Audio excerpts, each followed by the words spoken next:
నిరీక్షణ prayer house మరియు centre సంఘముల తరపున ప్రభు పేరిట మీ అందరికీ నా వందనములు. ఈ దినపు దేవుని మాట సామెతల గ్రంథం 1వ అధ్యాయం 7వ వచనం. మూర్ఖులు జ్ఞానమును ఉపదేశమును తిరస్కరించుదురు. దేవునిపై భయభక్తులను గాని తద్వారా కలిగే జ్ఞానాన్ని గాని మూర్ఖులు పట్టించుకోరు. తమ కోరికలను మాత్రం తీర్చుకుంటూ ఇష్టం వచ్చిన రీతిలో ప్రవర్తించాలని వారి ఆశ. ఇక్కడ మూర్ఖులు అంటే దుర్మార్గులు, జ్ఞానులు అంటే న్యాయవంతులు. పాపం చేయడం మూర్ఖత్వం, నీతి న్యాయాలతో బ్రతకడం జ్ఞానయుక్తం.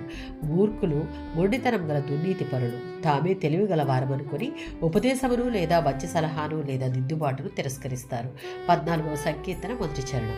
దేవుడు లేనే లేడన్న భావంతో జీవించేవారు బుద్ధిహీనులు లేదా మూర్ఖులు. వీరు 2 విధాలుగా దేవునికి వ్యతిరేకంగా తిరుగుబాటును వ్యక్తం చేస్తారు. దేవుని గురించి బైబిల్ చెప్పేదానని నమ్మక దేవుని ప్రత్యక్షతను తిరస్కరించి వారి సొంత ఆలోచనలపై ఆధారపడతారు. 2వది, దేవుని సన్నిధి సహాయం కొరకు దేవుని ఆశ్రయించరు, అనగా పూర్తిగా దేవుని నుండి వేరే జీవించేవారుగా మనం ఇక్కడ చూడవచ్చు.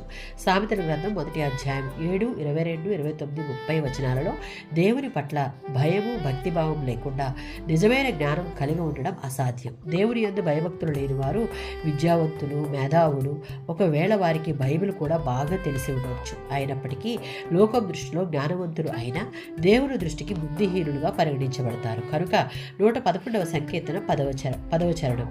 విశ్వాసంగా మనకు దేవుడు తెలుసు, బైబిల్ తెలిసినంత మాత్రమున జ్ఞానవంతులం కాదు అని సొలొమోను ఇక్కడ స్పష్టం చేస్తున్నాడు. ఎవరైతే దేవుని యందు భయభక్తులు కలిగి వాక్యము తెలుసుకునుట, వినుట, ఇతరులకు చెప్పుటకు ప్రాధాన్యత ఇవ్వక ఆ వాక్యం ప్రకారం అనుసరించి నడుచుటకు ప్రతి విషయంలోనూ ప్రయత్నిస్తూ ఉండేవారు జ్ఞానులుగా పరిగణించబడతారు. వారిలో మూర్ఖత్వం తొలగిపోతుంది. ఆమేన్.